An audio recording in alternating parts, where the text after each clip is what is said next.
Hi, baby boomer fans. We are Jackie and Janine, the Pfeiffer sisters, and love to talk about the 1950s, inviting you to reminisce with us as we explore experiences of that decade. We chronicled the distinct memories of our childhood in our book, While the Windmill Watched, a slice of rural America in the 1950s, which takes you on a notably historic journey through that often forgotten decade. We also want to hear about your experiences during the 1950s. We will feature guests whose special stories of that decade will bring to mind magical moments of reflection, some with tears, some with smiles, but above all, a good dose of laughter. We would like you to chat with us as we bring to mind the sights and sounds so familiar to that time in history. Grab your favorite malt or Green River. Make sure you are wide awake and get ready to be inspired about the 1950s. Welcome to the 1950s Fun Chat. Hello. Thank you again for joining us. Wouldn't you agree, Jackie? That is just wonderful. Hello, greetings to all. Yes, have people observe and learn about the 1950s with the multitude of guests we have had on Fun Chats. And each week, of course, we have someone new, someone with a unique story, someone who might live in your backyard, someone who might be across the world. We never know, but that's the beauty of what we do, is be able to connect with so many wonderful people whose stories might be similar to yours, or who might just have a completely different story. Wouldn't you say, Jackie? Indeed. Okay, Just before we get started, a few housekeeping things. Please take note on your screen, viewers. At the bottom, you'll see www. While the Windmill Watched going across the bottom. And that is our website. And we invite you to go to the website to hear more about the book, about the authors, the vendors, the events in the news, and this very 1950s Fun Chat. You'll see all of them are archived, and all chats are just so very interesting in their own right. Also, draw your eyes up to the right-hand corner where you'll see a picture of our lovely book. It features a North Dakota sunset, which wraps around the book. Of course, it's the windmill, which is the sage observer of time in that book, and then the silhouette of two little girls. Right here we are, big girls now. Yeah. You'll also notice that there's a little white dot there that you probably can't see it too well, but that is an indication of an award we won just 1 year after we published it. And it is the 2022 Independent Press Award for the distinguished favorite in the category of regional nonfiction. So we are very pleased that our little book has won that. So yes, and now what's upcoming? Yes, what's upcoming? Jackie and I are now share the title of executive producer, because the film While the Windmill Watched is now in production. We're just in the beginning stages.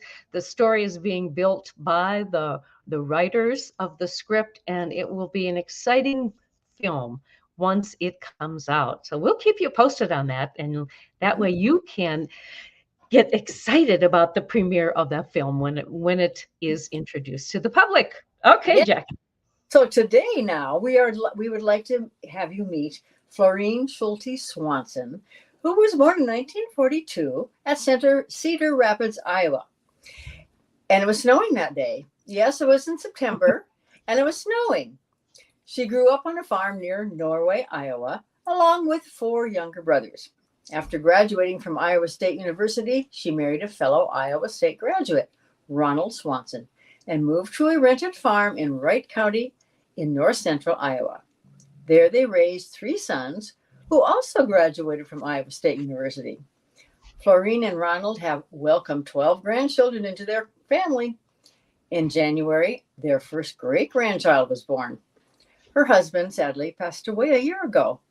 Now, Florine now resides at Green Hills, which is a senior living community in Ames, Iowa, only an hour or so from their farm, and near where she went to college and worked for nearly 20 years.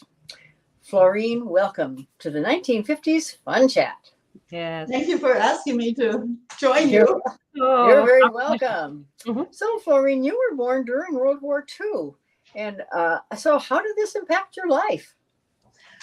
Well, it really made a lot of difference as I started my life, because I think my parents got married in 1941. They knew that the war was probably going to impact the United States and that we would get drawn in. So I think they thought if they got married, maybe my dad wouldn't have to go to war. Mm-hmm. Well, Pearl Harbor hit in December of that year. And then it was a case, well, maybe if we have a child, we won't have to go to war. Well, guess what? In April, my father was called up to go to the Army, and I was born in September.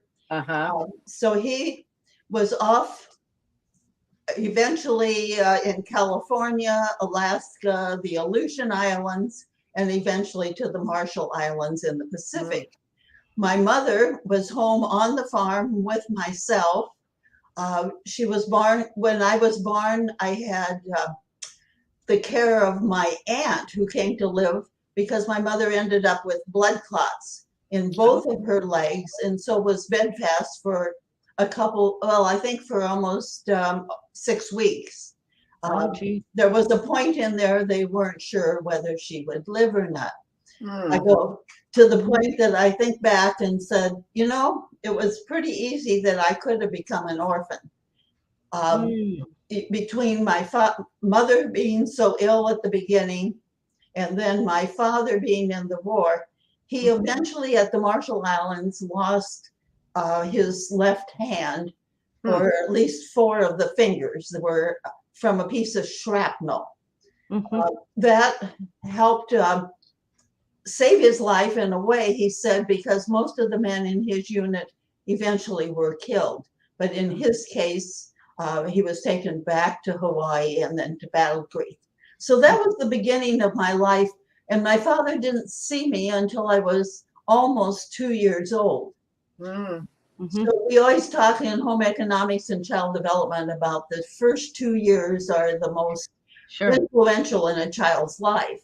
And I think back, and the grandfather, my mother's father, was that male role model in my life. And he was a very kind and caring kind of person, very level personality. Ironically, that's the kind of man that I eventually married, of course. That's wonderful. Aren't we? It's amazing how we're drawn to men who are, in many cases, who have characteristics of our fathers. Well, and so in my case, it would be my grandfather rather than my dad, who was the model that I was attracted to in the end. So that really was a significant impact, I think, in my life that probably wasn't most of my peers, as I think about him. And very few, ironically, of my class in high school of 20 students at Norway High had parents that had served in the war. So that was quite, and it was certainly something that my dad talked about constantly. We hear about people didn't talk, they didn't share, but my father did, and my children love learning that history from him as well. Oh, yes. Yes. So and that was therapy for him too, more than likely. It was very important. We know that now as we study mental health, that we need to share that. Right. So then moving on to the 50s, you were 8 to 18, which were your school years and you're starting college years. So what special memories do you have of that time? Now, that's a long time, but can you remember a few? Oh, well, I thought back about that, of course, when you said the 50s, what are we talking about here? I started, my first education was at home with my mother. She had been a school teacher for 9 years, a number of those in country school. And so she thought she could homeschool me for my kindergarten year. And then I had one brother at that point. by the time I started first grade, another child was born, and I think she realized that she needed to enroll me in the public school and try not to continue that. But our home was filled with all kinds of things she had from having been a school teacher. She had made grocery stores out of orange crates and How fun! a fire engine and all kinds of things like that. Mm-hmm. And books and books. Of course, we had a huge library in our home, and even little school desks, like I was in real school those first years, so that I'd do my lessons and then I'd have recess, which would give her a break. So that was kind of unusual to. Now we have a lot of people doing homeschool, but I think it was quite unusual at that point to have been homeschooled at least just 1 year. Florine, did you learn to read by the Dick and Jane method? Oh yes, that was.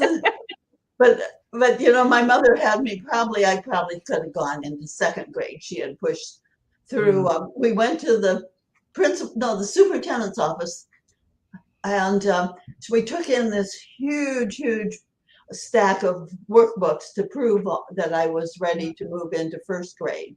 So of course I got advanced immediately, and although they moved, people tell me I said this story at class reunions where they said, no, you're in kindergarten, and then we proved that no, you'd go to first grade, and so I went back and forth the first couple days between the two classrooms to prove I could really be in first grade. Sure. Do you recall how those first graders, how they accepted you, because you were kind of coming into their space?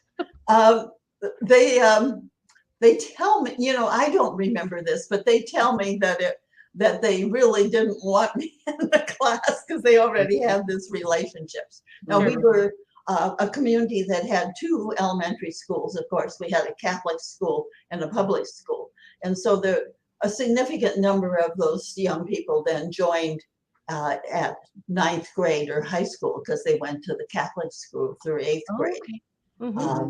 So that was even harder, of course, for them to make that transition. And in those days, I thought back in 2nd and 3rd grade was together, almost like being in a country school again. When 5th and 6th grade were together, by the time I got to 6th grade, the baby boom had happened. And all of a sudden, we didn't have enough room in the school for every class. So I think the most fun year of my elementary age was that our class in 6th grade went across the street in the basement of an old church, and we were completely separate, and it was so fun to just be kind of our little school all by itself. And having a wonderful teacher, of course, who played softball with us and read Nancy Drew or mystery stories at the end of every day. And so if we were good, of course. Yes. And you probably were. That was the reward. Well, in that 6th grade class, then when it came time for a Christmas program, for a school Christmas program, did you have your own school Christmas program, or were you integrated in with the rest of the grades in your elementary school? You know, I don't remember any Christmas programs at all. Ironic, because my mother did huge Christmas programs when she was doing country school. And I'm from what we called a mixed marriage in those days, not by race, but by religion. And so my mother was a member of a church called the New Jerusalem of Swedenborg. And the church was built by my grandfather on my mother's side, right across the road from their house. And so before my father came home from the war, I went to that church, and they did Christmas programs. And she told the story enough that I remember. I don't really remember, but I remember her telling me the story that my little speech at Christmas was, I stand upon the platform, my heart goes pitty-pat, I hear someone say, whose little girl is that? And that was part of the Christmas program. Yeah, Oh, yeah. cute. I love it. Now, I taught religion classes for years and 10 years I did preschool. And I did a big Christmas program every year, of course, as well, which I just love to do Yeah. with the nativity scene and songs and all of that. And parents and grandparents love it too. Oh, sure. Yeah. Was there music in your home? Instrumental, vocal? My mother played the piano, and I could always tell when she needed to relax. She could play by ear. And so if my father was a little tardy getting from the farm chores to wherever we were going, she would sit down at the piano and play. Now, I took piano lessons for about 4 years, starting in 4th grade through 8th grade. And then I said I wanted to play basketball. My mother said, if you're going to play basketball, you have to give up piano lessons. It's a choice. Well, I chose basketball. Right. And that was the benefit of in Iowa, particularly rural schools, that we did have athletics for women. And I played basketball and softball. But I particularly liked basketball, even though I was a guard. I didn't get all the glory that you get by being on the offense or shooting. But I used to tell my husband that teamwork made me very competitive. And he said, no, it was your German background that made me. Maybe that's Jackie's and my situation. That's it. We can relate. You just can't help it. I would say, if I look back on what did I really like in high school, particularly, it was playing basketball. And I had a wonderful speech teacher and convinced me, because I'm not real good at memorizing stuff. And I started out doing dramatics and in speech. Eventually we did extemporaneous. And that was where I could win the first, a #1 in the state by doing extemporaneous speaking. Good for you. Good for you. And then did you join 4-H? I did. And I have joined when I was 10 years old in what we called a girls club, the Florine Go-Getters. And then the next year I joined what we had was boys clubs. So we had girls and boys separate. If you were a girl, you had to be in the girls, but you could be in the boys to show livestock. That's our situation too. Yeah. And so I did both. And probably the most impactful thing that ever happened in my life was because I was in 4-H. We can relate. Definitely. Just about anything and everything that it ended up when I went to the boys 4-H club, my aunt was 7 years older than me. And so she was a member of the club. So she took me to the first meeting for the boys club. My mother then became a 4-H leader and on the county 4-H youth committee. On the girls' side, after I was away from home already, then my father became a leader with my brothers in the 4-H club. So that commitment of volunteerism was instilled in me all my life by my parents. And it's still going on. My kids say, Mother, it's time to say no. And I have a hard time saying no, and they know it. Well, it keeps life interesting when you're really involved and a variety of things to do. Florine, did you have a favorite 4-H project? Well, my favorite project was home improvement exhibit, but I ended up winning going to National 4-H Congress as the canning winner. And so when they were judging the record books, I had no idea that would be the direction that my projects would go. We had super huge garden that just anything and everything imaginable was in that garden, and that's what you did all summer. So my mother was into that. We had an orchard. We had all of that led then, of course, to the winning in the Congress. Then I also had the opportunity to go to National 4-H Conference Oh, yes. in Washington, D.C. as one of 4 delegates from the state of Iowa. And then as a college student, I was selected to be an IFE. Oh, Oh, yes. really?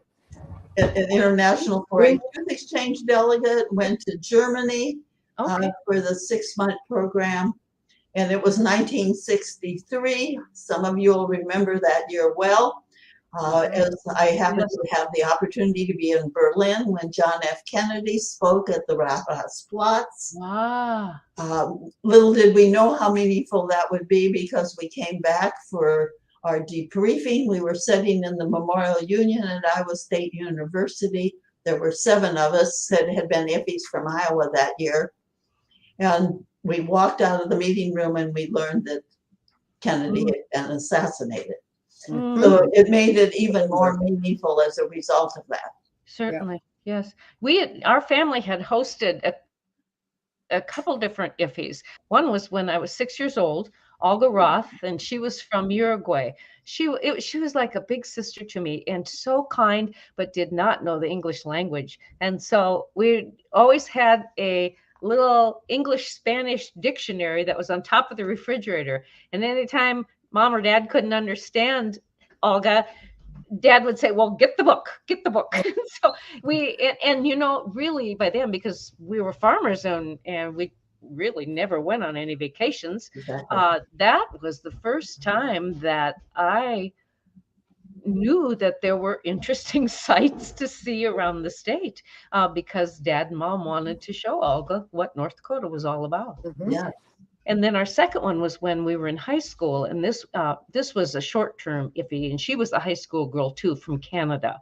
But I must say that that Olga was the most impactful in my life. It was wonderful. But I have to ask, when you said you went to Germany, so did you see a lot of competitive Germans when you were over there? Well, I'd had a year of German in high school, and then I took did I have 1 semester at Iowa State before I went?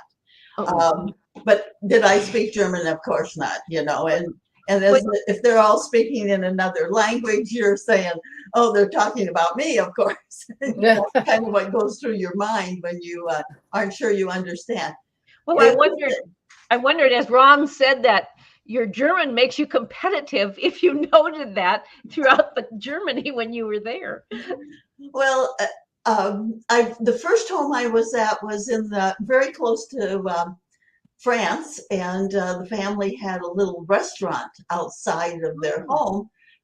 So I was a little waitress at their restaurant, and when I'd say mein Deutsch ist nicht sehr gut, yes, my German isn't very good, they'd say, well, do you speak French? Of course, and I didn't have that background either. 9.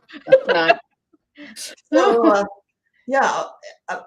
by the end, it was a case where you start to dream in the other language after you've been there almost 7 months. Is that right? Then they say you really start to understand. But you come in, you're completely immersed in the language during that time, which is a wonderful, wonderful experience. And so I had 6 families, and 2 of those I had continued to stay connected with all of these years. One of them, my host sister Helga, ended up being an IFE to the United States the next year, and she just passed away in January. So I had kept saying to my grandchildren, I opened the letter from her husband and I said, now when somebody goes to Germany, be sure and look them up. Well, it was the letter saying she had passed away. Okay. And then my host brother, I had a host brother who I became real close with also. Eventually they moved to Canada because the city was moving in on their farm operation. And he has also passed away, and his wife and children have a wonderful farm operation in Canada, very much like our Iowa operations. So I really am blessed that I've stayed connected with those over the years. But you would have liked to stay with all of them, but that didn't happen, of course. So My best, I have to tell you, the best international experience though that happened. My freshman year in high school, the English teacher suggested we have pen pals. Oh, And we sure. could pick the country where we would have a pen pal. And I picked Australia because I wanted somebody who could write in English. Yes. Smart. And I ended up with a young woman named Jill. Jill was at that time working in a pharmacy, was a city girl, but she married a farmer. And she had 3 sons. And every time I said, okay, Jill, whatever you do, I'm going to do, I guess, as well. And ironically, so now we are talking a significant number of years later, and we still correspond. Wow. She calls at least once a month. Oh my goodness. Write letters. I'd rather write. I want her to do social media of some kind. Oh, if you just get email so we could correspond almost daily. But at least her son is on Facebook. And if I need to get a message to her, I can do it that way as well through her son. And, so have you seen her since that initial contact? They came to the United States once. And this was in the 80s. That we sat at the kitchen table and my husband said, Florine, I think the 2 of you were twins that were separated at birth. Oh my goodness. What about? We are just so much alike. It is unbelievable. My son said, Mom, you could go to Australia and visit her now if you want. I said, I think I'm past wanting to do international travel. So we talked about this just a couple of weeks ago, and she said, so am I. Oh. So we probably aren't going to see each other again. But they use John Deere equipment on their farm operation.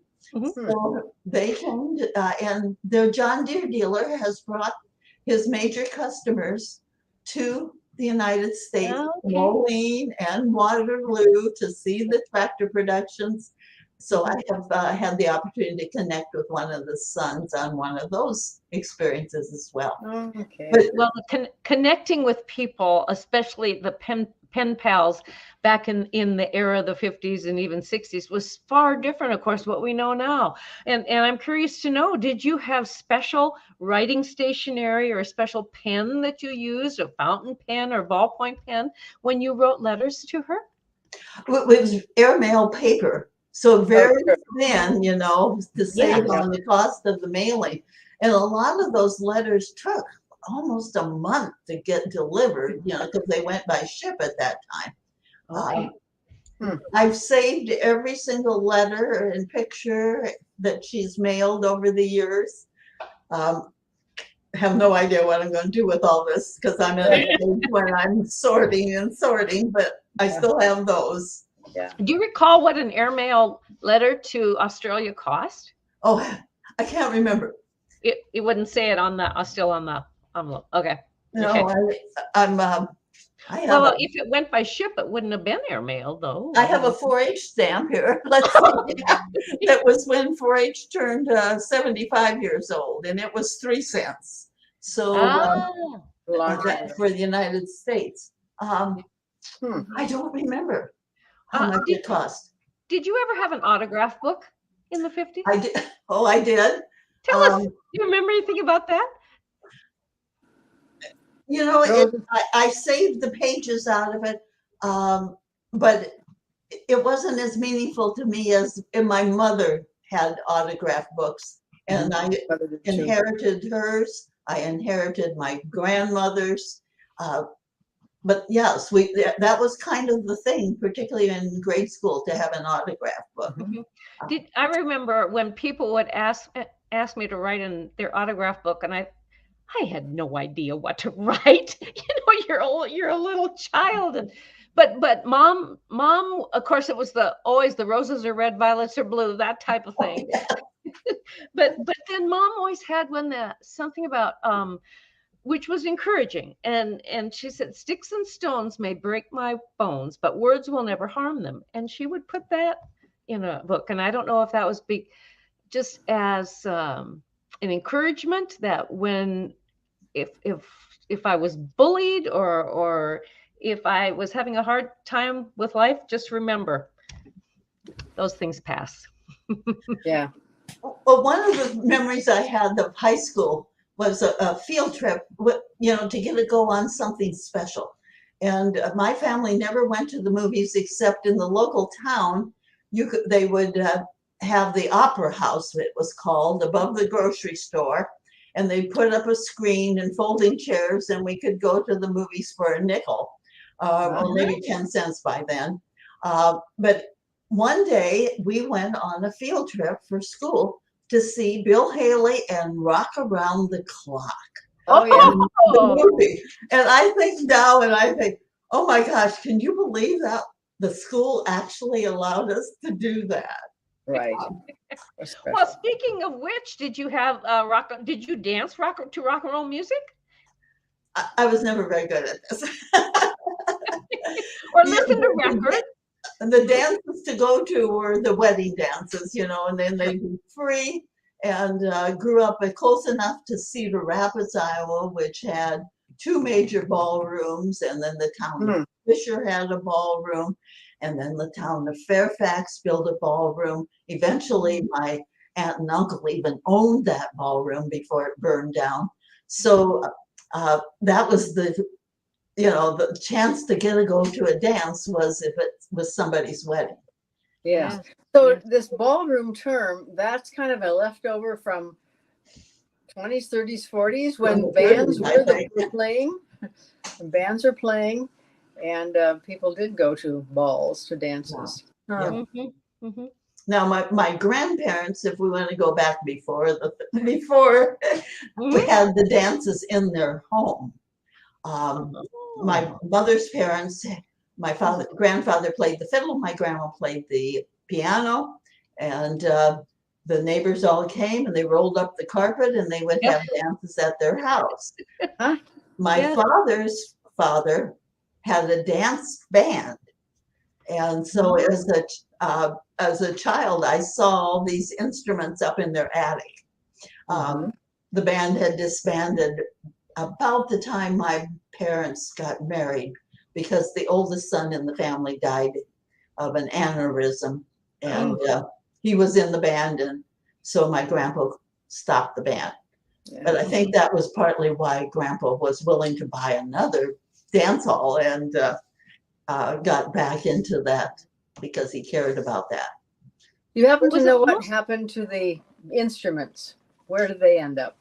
I think they were probably left in the house after my grandparents died. I'm not sure. Out of my grandmother's house on my mother's side, I brought home a couple pieces that were in very poor shape, one being a banjo, and have had a nephew restore that banjo as a result of that. Now, I have to tell you something, though, about the farm operation I grew up on, and particularly my grandfather on my father's side. My parents raised Hereford Hogs and whole Hereford cattle.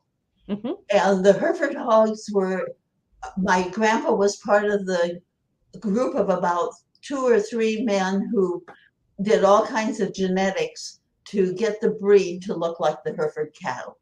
So that was putting together, Yorkshires and Durocs, but it became a purebred breed that still continues to this day. And so it was kind of unique. I showed Hereford Hogs as my 4-H project at the county fair.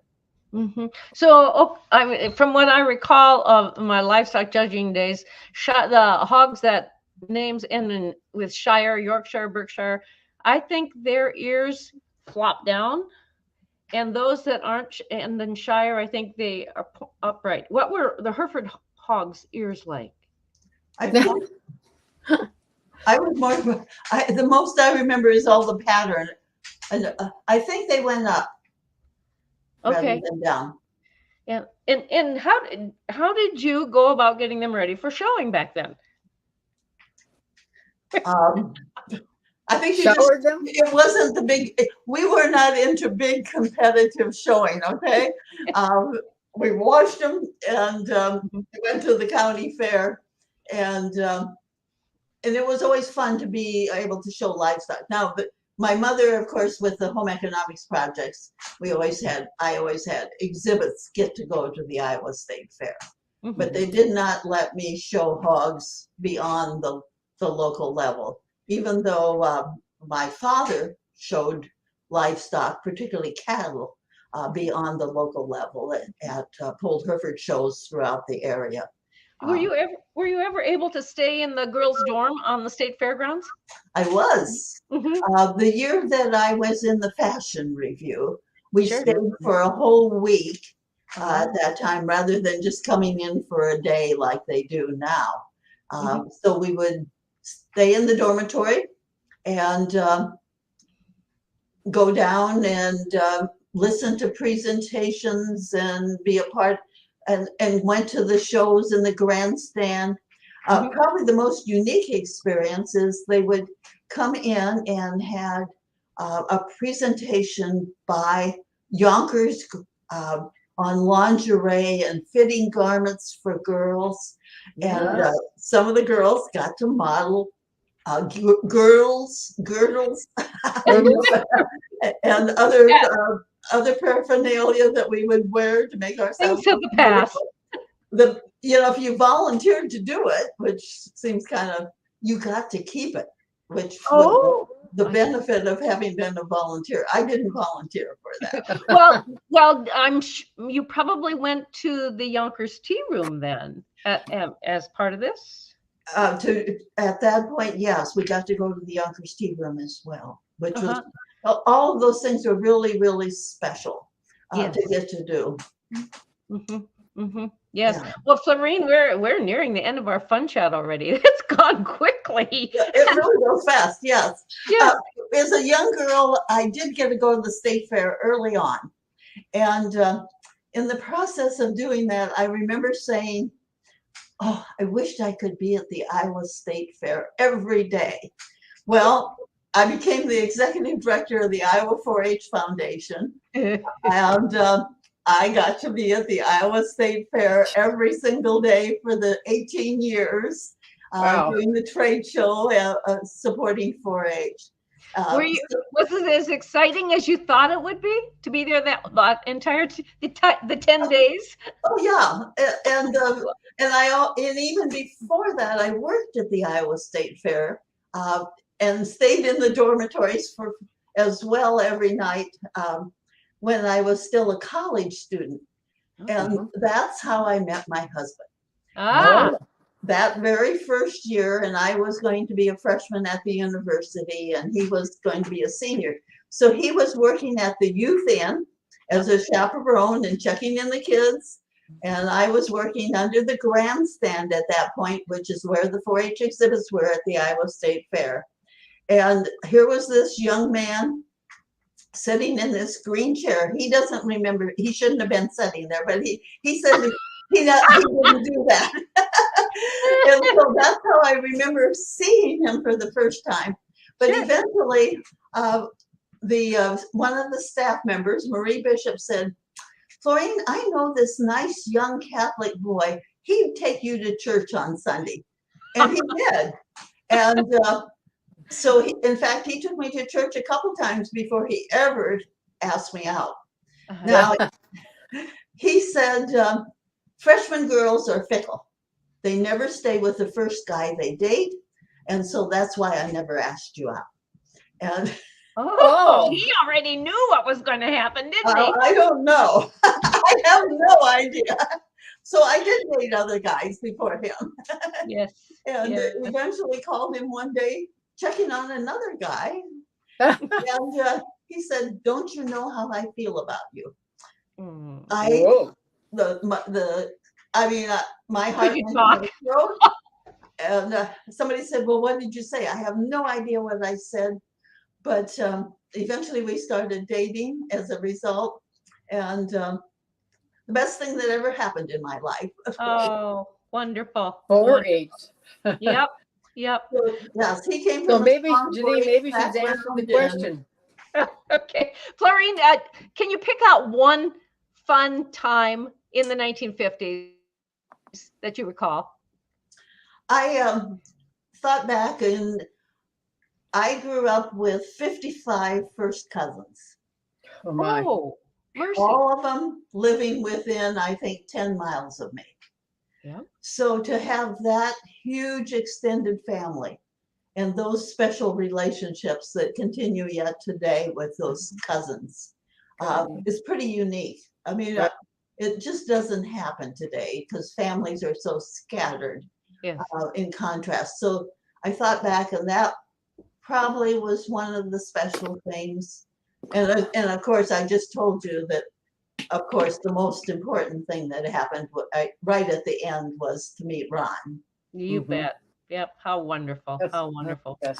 Well, viewers, we are so glad that you have had the opportunity to be a part of this fun chat. And wouldn't it be fun sometime, Jackie, to have viewers be able to chat and ask questions too? Exactly. It would. If we can ever get technologically savvy on this end to do it. But Florine, thank you so much for joining us today. What a wonderful experience that we had visiting with you. And I think I was smiling the whole time. It was just so much fun. Thank you very much. Well, and it's been such a pleasure for me to get to know both of you as well. And we've developed quite a personal relationship as a result of this. So Yes. that was probably more important than anything else out of this fun chat. Oh, Thank you. Thank So you. viewers, we would like to have you do a little two things more for us, please. You will note the blue thumbs up button. Would you note that, please? And also the red subscribe button. You know what to do. Just push those little buttons on your screen. Mhm. Thank you very much for joining us. And until next time, when we will have another interesting guest. We is there anything more you want to say, Janine? Other than bye bye. Okay, bye bye.